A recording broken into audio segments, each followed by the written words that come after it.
चलिए, hello students, start करते हैं क्लॉजेज।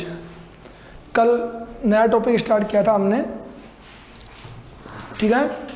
तो इसके अकॉर्डिंग हम क्लॉजेज स्टार्ट करते हैं। सभी लोग क्लास ज्वाइन करेंगे। अब आपका जो पहले वाला जो रवैया है वो नहीं रहेगा। अब your method should be change now, ठीक है। आप सब लोगों को क्लॉज ग्रामर टॉपिक पढ़ना है, तो आप सभी को विजिबल रहना है। अब वो काम नहीं चलेगा बुक वाला आपका। सभी लोग ध्यान देंगे बोर्ड पे, ठीक है। अब छुपे मत रहिए आप लोग, इससे काम नहीं चलेगा। स्टार्ट करता हूं मैं।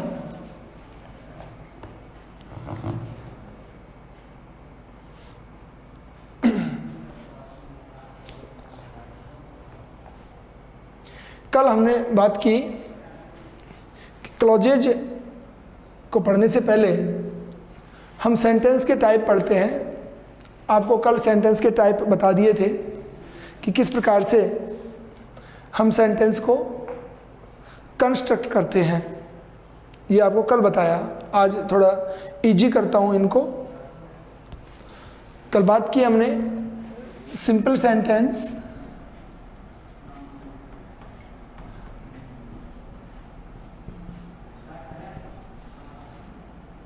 सिंपल सेंटेंस वो सेंटेंस होते हैं जिनकी खुद की सेल्फ अपनी एक सब्जेक्ट और अपना एक वर्ब होता है। सेकंड आपको बताया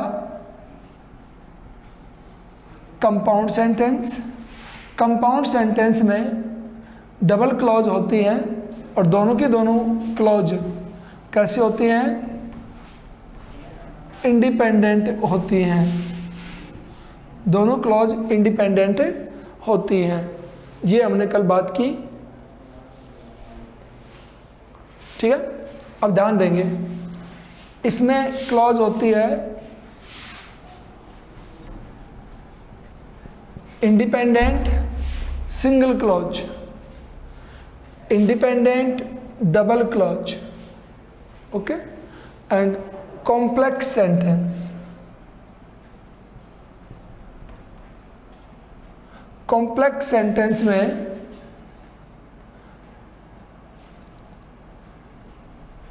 वन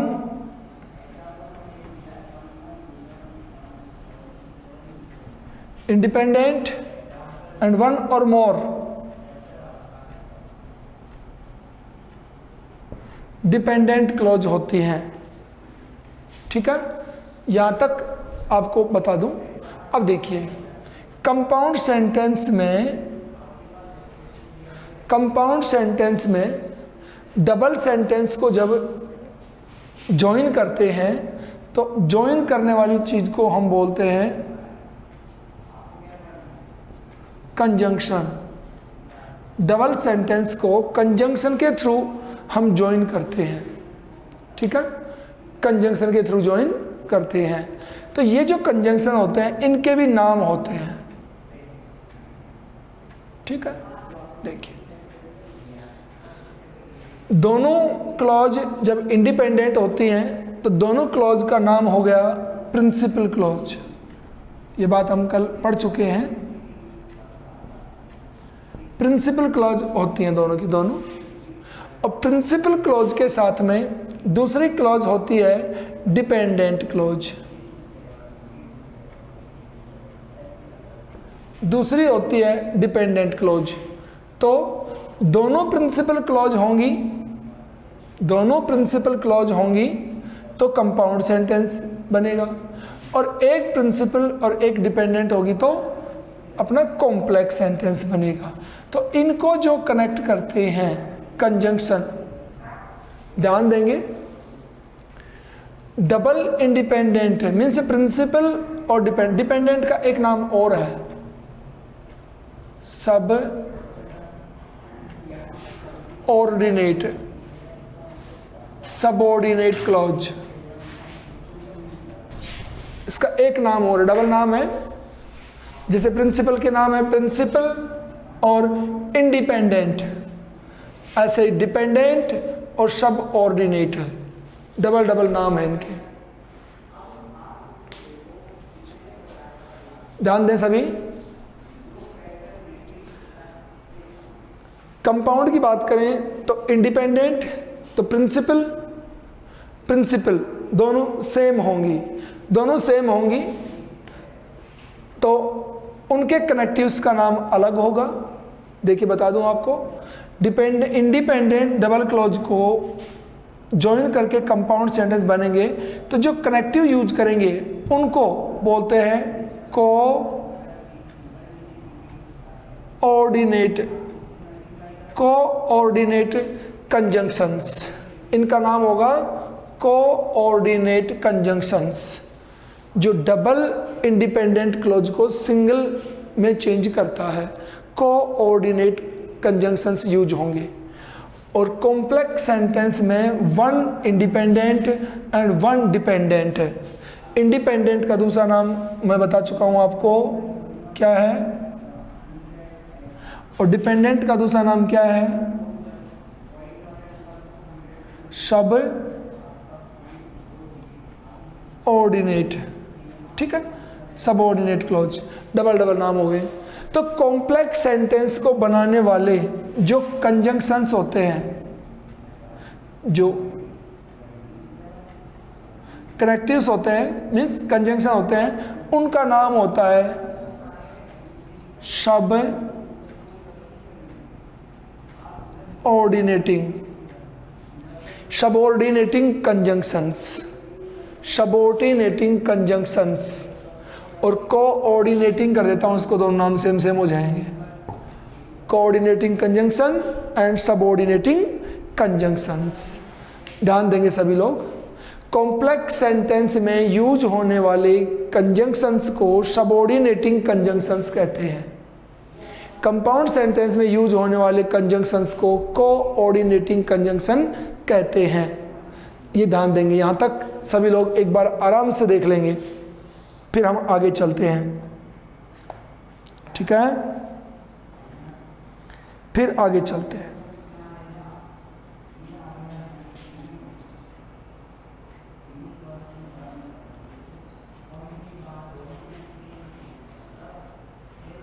चलिए आगे, अब देखिए कोऑर्डिनेटिंग कनेक्टिव्स एंड सबऑर्डिनेटिव कनेक्टिव्स को हम कैसे पहचानें, ध्यान देंगे सभी लोग।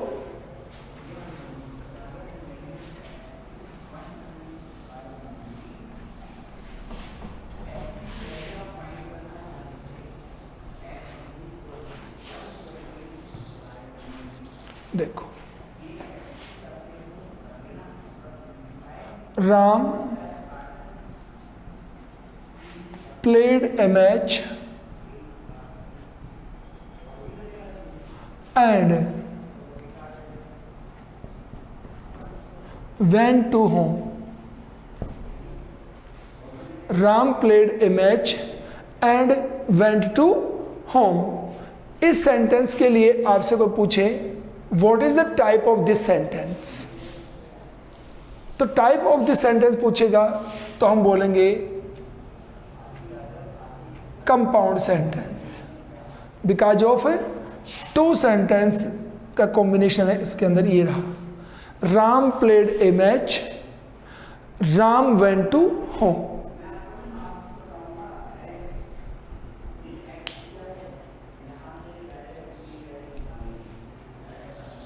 चलिए, Ram played a match and को भूल जाइए, फिर से राम वेंट टू होम, दोनों कंप्लीट सेंटेंस है। Ram played a match, Ram went to home, दोनों सेंटेंस अपने आप में कंप्लीट सेंटेंस है।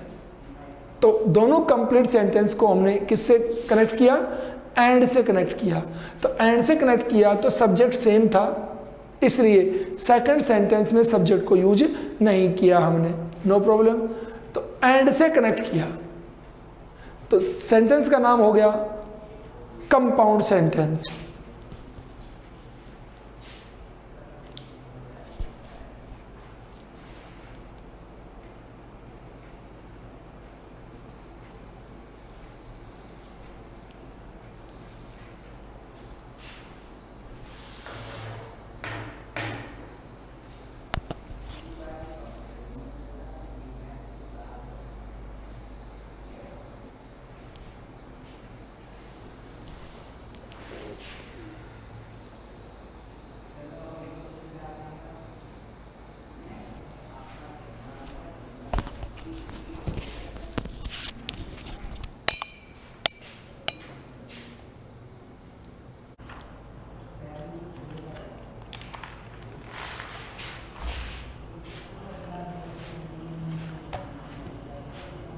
हो गया।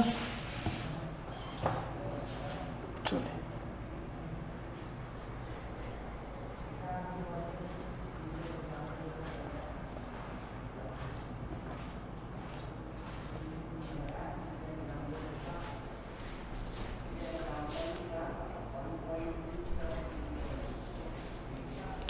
अब भैया टेक्निकल रीजन से हमारी क्लास बंद हो गई थी, आ जाइए वापस, ध्यान दें। Ram played a match and went to home, compound sentence है ये, तो एंड कौन हुआ, एंड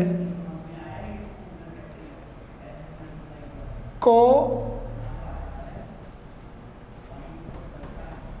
ऑर्डिनेटिंग कंजंक्शन, एंड को क्या नाम देंगे, कोऑर्डिनेटिंग कंजंक्शन। क्लियर। दूसरा सेंटेंस लिखता हूं मैं, वो देखिए, this is the boy who stole my pen. This is the boy who stole my pen. यहां पे देखिए, दिस इज द बॉय, ये तो हमारा प्रिंसिपल क्लॉज हो गया। हु स्टॉल माई पेन, जिसने मेरा पेन चुराया था, ये हो गया सबऑर्डिनेट क्लॉज।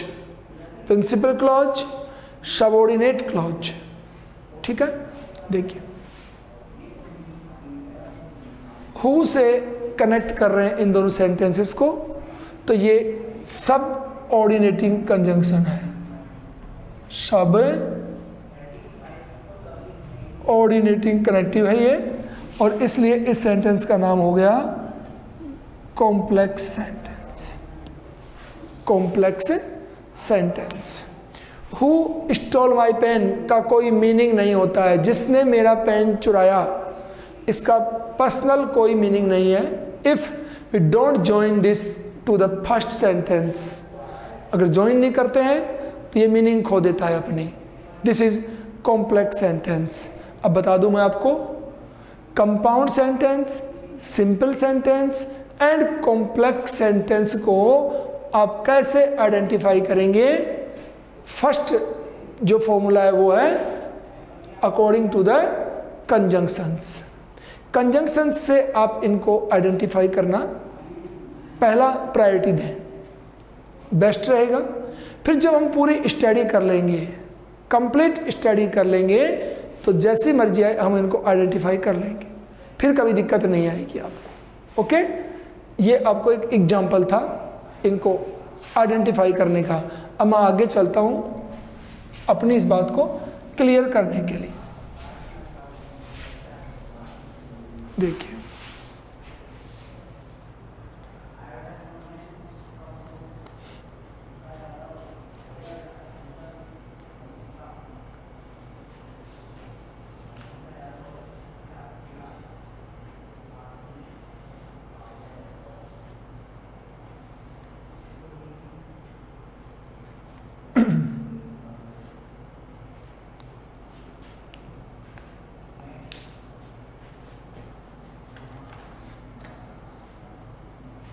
अब मैं स्टार्ट करता हूँ क्लॉज के टाइप। फर्स्ट टाइप है नाउन क्लॉज।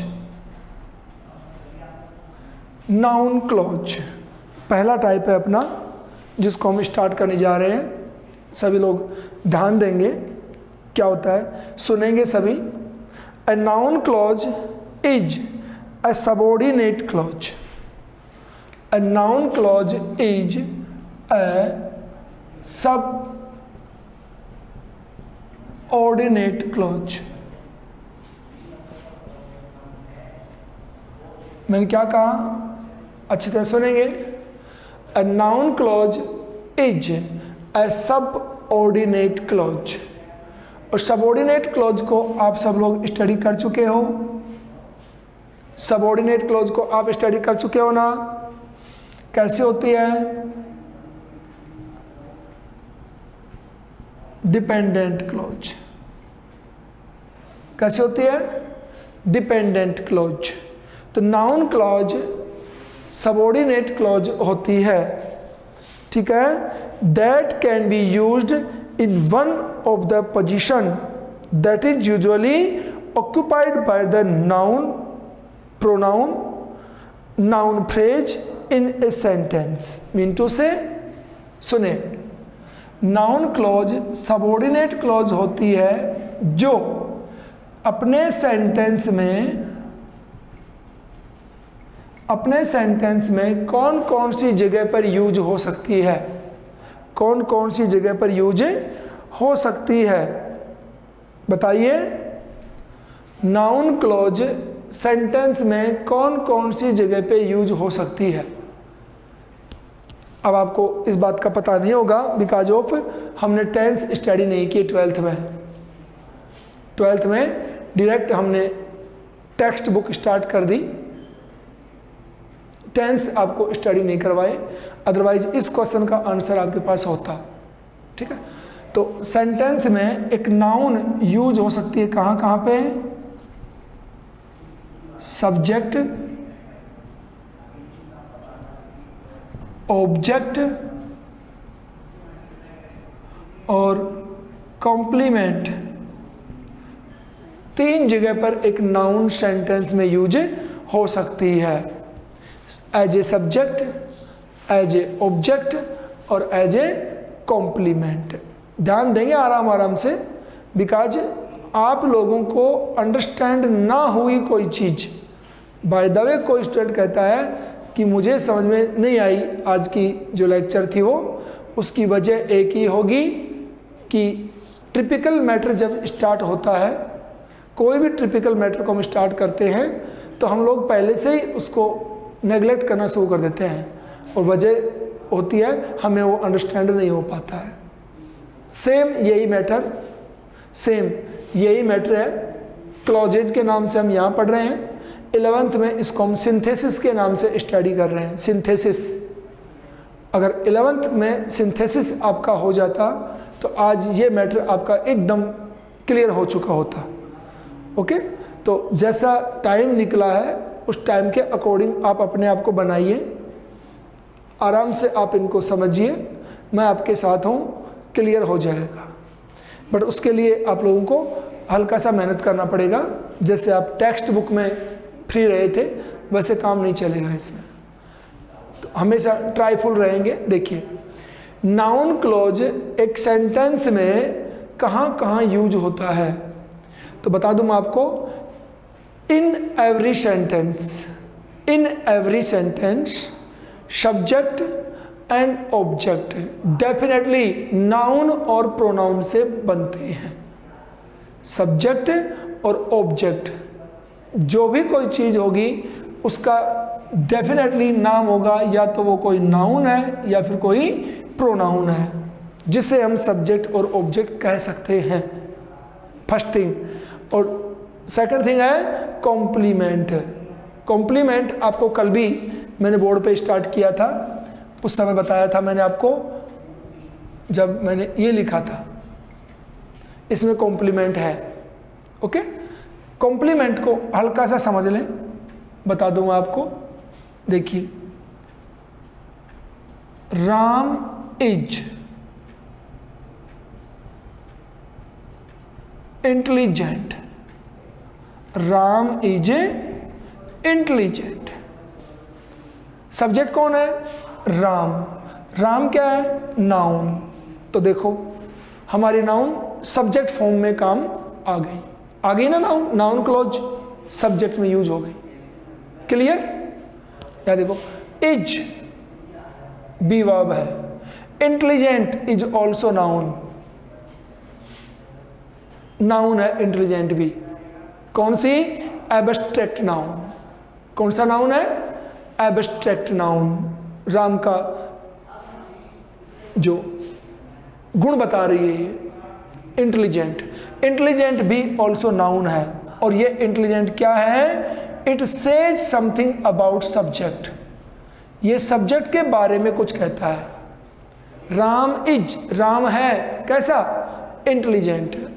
तो ये क्या हो गया, ये हो गया complement, complement of the subject, complement of the subject, और नाउन है ये खुद। अब ध्यान देंगे सभी लोग, जो कॉम्प्लीमेंट ऑफ द सब्जेक्ट है जिसको हमने नाउन कहा इंटेलिजेंट, इसका एक दूसरा नाम आप और दीजिए अपनी तरफ से। जिस वर्ड को, the word which says something about our subject और आवर ऑब्जेक्ट, सब्जेक्ट और ऑब्जेक्ट के बारे में एडिशनल कोई बात और कहने वाले वर्ड को हम कॉम्प्लीमेंट कह रहे हैं यहाँ पे। And this complement is also a noun, ये कॉम्प्लीमेंट भी एक क्या होती है, नाउन होती है। तो बताइए इसका आपकी तरफ से नाम क्या होना चाहिए, एक नया नाम, थोड़ा सोच के कोई बताए तो। कोई नहीं, कोई बात नहीं है, very good, very nice, very nice. ये एडजेक्टिव होता है, क्या होता है, एडजेक्टिव होता है, ठीक है।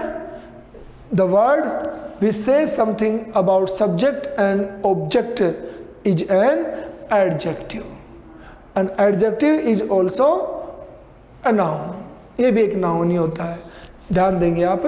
तो कॉम्प्लीमेंट की हमने बात की। तो नाउन क्लॉज इन 3 स्टेप्स में यूज होता है, सब्जेक्ट में, ऑब्जेक्ट में एंड कॉम्प्लीमेंट में।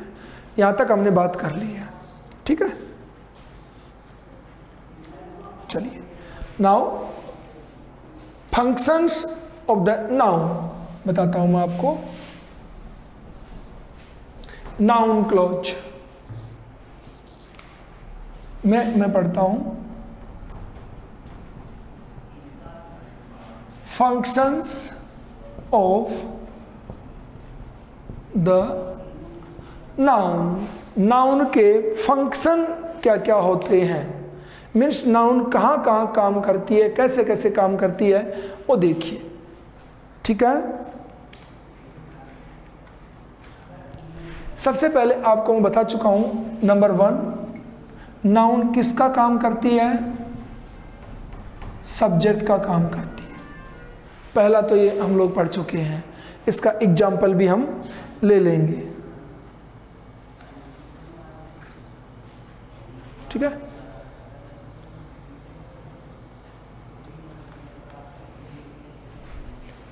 देखो एक सेंटेंस है, वॉट ही शेड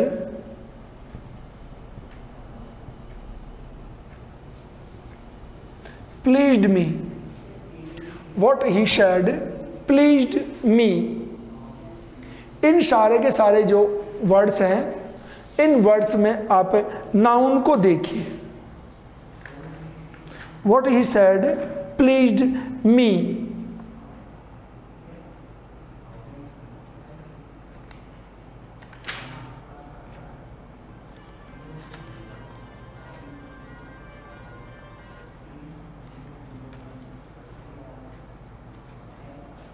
एक और लिखता हूं,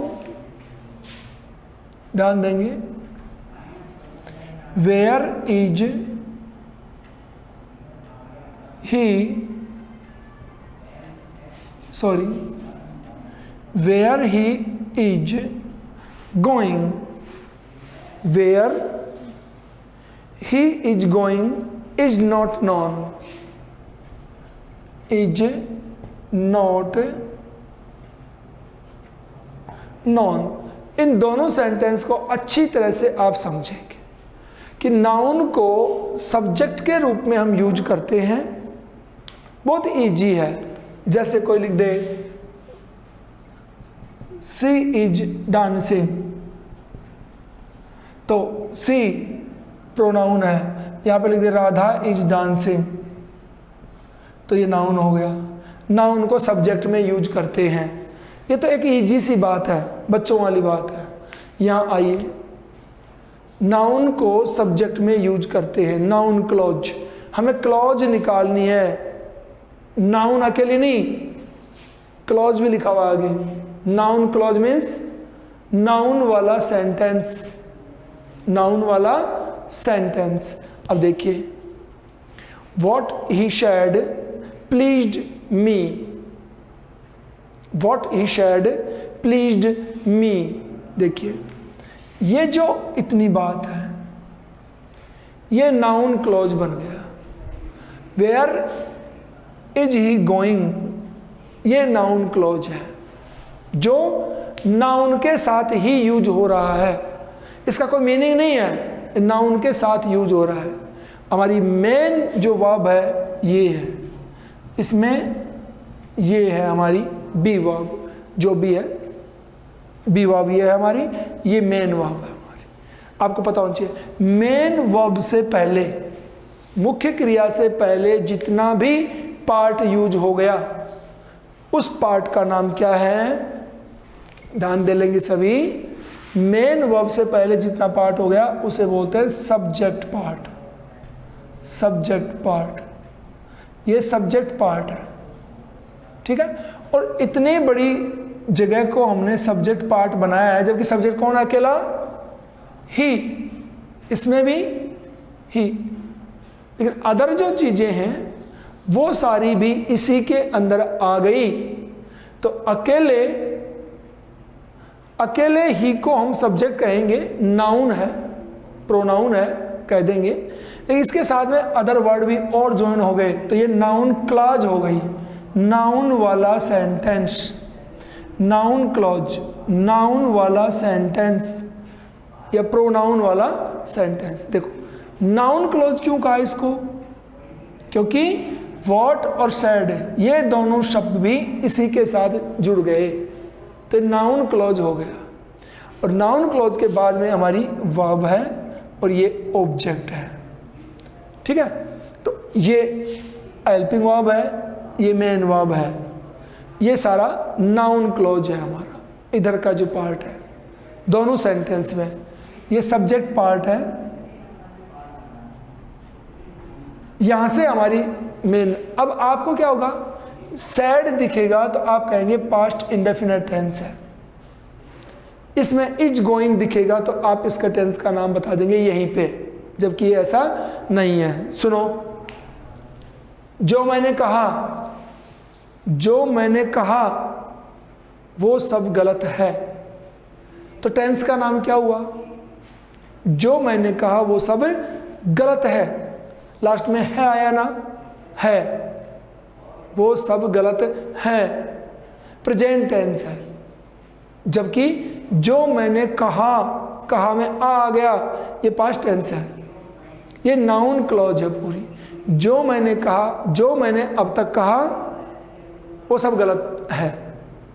तो अगले वाला टेंस है मेन अपना, जो फर्स्ट में जो बोली गई बात है ये नाउन क्लॉज होती है, नाउन क्लॉज होती है। ध्यान देंगे इस बात का। देखो, वेयर इज ही गोइंग, वो कहाँ जा रहा है, इज नॉट नोन, इसका पता नहीं है। वह कहाँ जा रहा है, इसका पता नहीं है, तो इसका पता नहीं है, इज नॉट नोन, ये हमारे टेंस का पार्ट है, मेन पार्ट, ये सब्जेक्ट पार्ट है। आज मैं जो बताने जा रहा हूँ इसको बार बार आप लोग देखेंगे तो समझ में आ जाएगा। एक और एग्जाम्पल लिखता हूँ इसका, देखिए क्या है।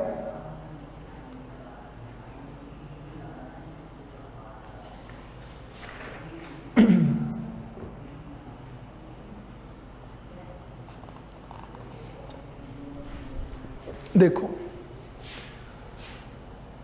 जो वर्ड हैं इनमें एक तो सैड, जो हमें दिखती क्या है, वर्ब दिखती है। एक है इज गोइंग, हमें वर्ब दिखाई देती है, लेकिन ये वर्ब नहीं है। हमारा टेंस डिसाइड होता है, ये पास्ट इंडेफिनिट है, और ये is am are third form, ये पैसिव वॉइस है प्रेजेंट का। ये दोनों हमारे टेंस को डिसाइड करते हैं, जबकि ये बिल्कुल भी टेंस के ऊपर कोई असर नहीं डालते हैं। तो ये हमारे नाउन क्लॉज कहते हैं इनको, नाउन क्लॉज। सब्जेक्ट के साथ में कोई वर्ब मिल करके सब्जेक्ट का ही रोल अदा करें।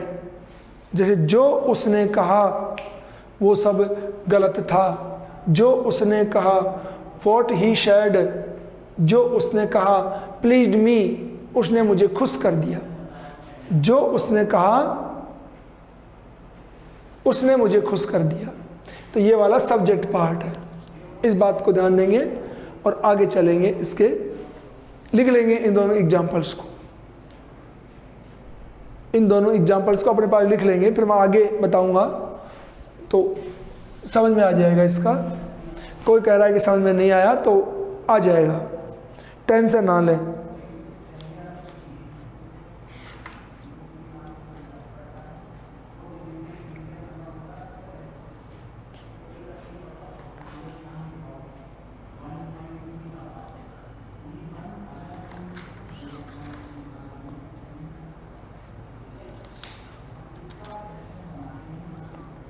देखो मैं यहां लिखता हूं, इट डिपेंड्स ऑन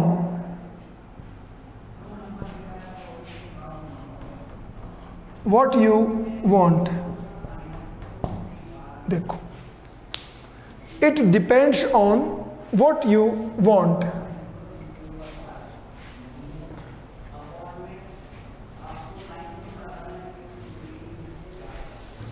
इसको आप अच्छी तरह समझ जाएंगे अब देख के।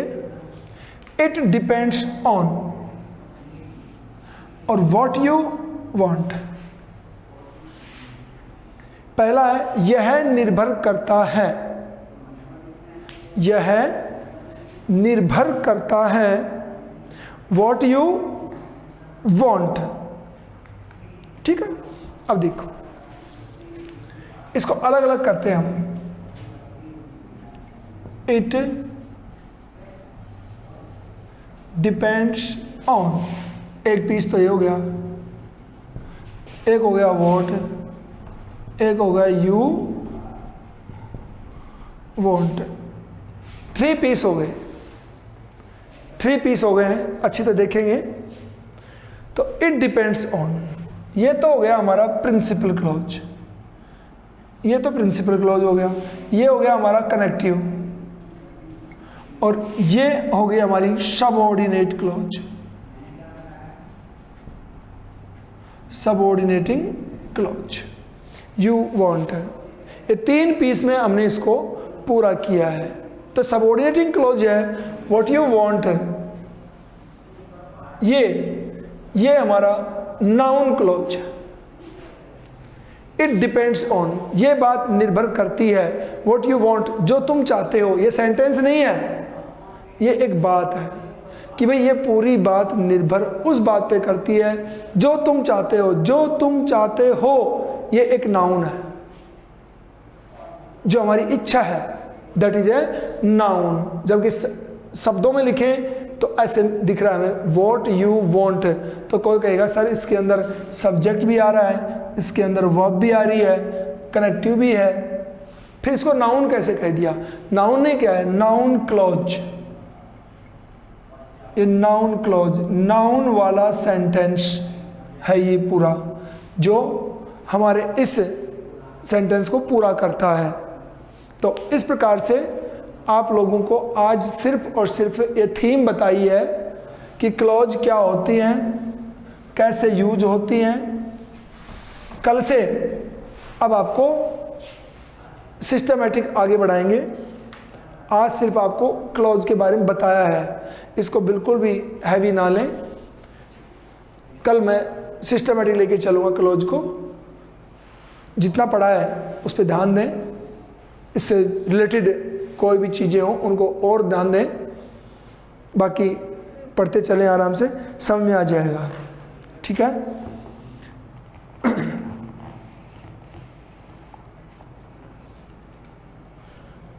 इसके बाद में कल मैं आपको बताऊंगा कि नाउन क्लॉज सेकंड टाइम कहाँ पे यूज होती है, फिर ऑब्जेक्ट की जगह पे यूज होती है। और सब्जेक्ट वाली जो बात की थी हमने, सब्जेक्ट वाली में नाउन क्लॉज हमेशा प्रिंसिपल क्लॉज से पहले यूज होती है। Noun clause mostly used before the principal clause. ध्यान रखेंगे, कल इसको आगे बढ़ाएंगे अपन, ठीक है। आज का टाइम हो गया है। और ये लास्ट में जो बोल रहे हैं कि स्कूल रीओपन हो रही है कि नहीं है, ये आप ऑफिस से ट्राई करें, ऑफिस आपको बताएगा। Okay, thank you, have a nice day.